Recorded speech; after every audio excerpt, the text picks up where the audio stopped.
په کوهستان کې 30 کاله پس یو مړی چې دی هغه د واورو نه راوتلی دی. دا واقعه چې دی یو څو ورځې مخکې راغلې ده او تاسو به دا هم اورېدلي چې په واوره کې چې دی څه نه خرابېږي. دی ورک شوی څنګه و؟ دی ورک شوی چې دی په 1997 کې وایي دی د کور نه وتلی و په اس باندې.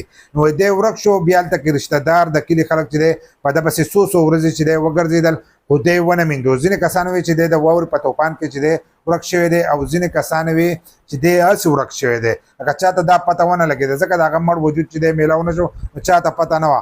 اوس چې دی میلاو شو 28 کاله پس، 28 کاله پس دی داسې میلاو شو چې دی په واوره باندې له پاسه پروت و. بده چې کومه واوره پرته وه، نو هغه واوره چې دی هغه ولې شوه. نن سبا واوره چې دی ډېره زیاته ولې کېږي، نو د هغې د وجې نه چې دی له ده نه واوره ولې شوې ده. نو هلته کې چېرته کسان تللي دي، دی په واوره له پاسه لیدلی چې لیدلی دی. نو هلته کې د کلي خلکو ته ویلي دي چې یو مړی چې دی هغه په واوره باندې پروت دی. هغه راغلی دي چې کتلی دی، نو دا کس چې دی مړ پروت و، نو د ده جیبونه چې دي دا کتلي، ځکه دی روغ و، کپړې هم روغې وې.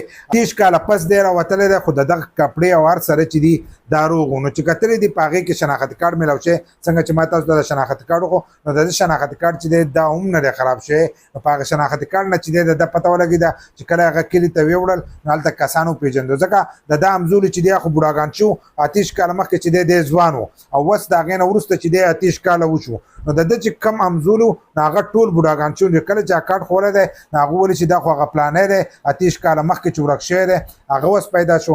نو کور والا ته چې دی حواله کړی دی، د کور والا خالي زړه دغه صبر شوی دی چې زموږ نه 28 کاله مخکې چې کم کس دغه شو، نو هغه مړ و او هغه موږ ته میلاو شو، هغه موږ حق و. خو بل لا 28 کاله مخکې چې د دې کم غم و، نو هغه غم چې دی هغه یې دوباره تازه شو. خو بل لا زړه یې په دې باندې صبر شو چې خپل کس چې دی هغه ورته میلاو شو او په خپل لاس باندې چې دی هغه یې ښخ کړو.